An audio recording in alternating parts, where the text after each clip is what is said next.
ka kumadto. Damo ang kasangkayan haros bisan diin gilalado. Kay ang mga basay nun damo ang naayon kay respetado. Kalit damo na hanga kay mga hukutan hirahinduro. Ang bungkuhan basayin ka progresibungan malimpyo. Kay nga tanan ang mga mulupyo mga disiplinado. Magkupay nga atraksyon imo nakikit ang kung ikaw pumato. Mga sikat inisalit damo itong mga barak tayo. Ang suhuton natural bridge dirigo ini naluluma. Ang tanong makaratuan hinin mga turista.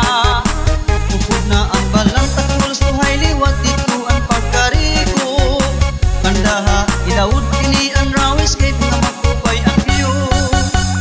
51 nga barangay ang nasasakupan. Iba-iba nga klasihin kabuhi ang ginkukuhaan. Ini ang pagkumaog pangisdaan may higluak nga kalubian. Mga pan-export nga banig nga tikong dinhiguda natikang.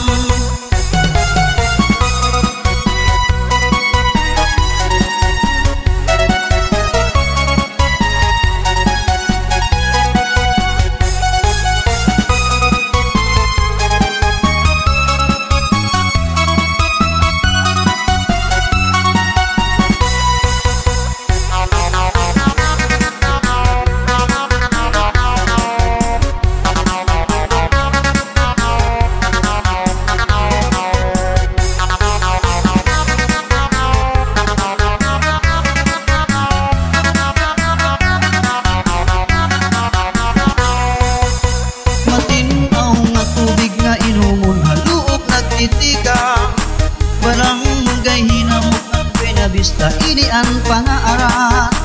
Kadiliwat kita ha barangay basya may saog nga panlarahan. Poblasyon han basay kahimyangan may daantik nga simbahan. Akong tigin dadasigan maghamis nga kabaybayunan. Kada bago nga tuig inian sikat nga karatuan. Baybayhan katadbang San Antonio tingig balod Basyaw San Fernando. Baybayhan Bagubag kadamo Kastilanit man nga ngarigo. Aong kuhan basayin ka progresibungan malimpyo. Kay nga tanan ang mga mulupyo mga disiplinado. Magkupay nga atraksyon imo nakikit ang kung ikaw pumato. Mga sikat inisalit damo itong mga barak tayo.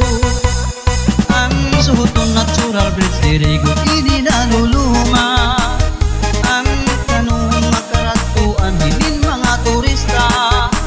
Upod na ang balang takol suhay liwat dito ang pagkarigo. Kandaha ilawod kini ang rawis kay mga makupay ang view. 51 nga barangay ang nasasakupan.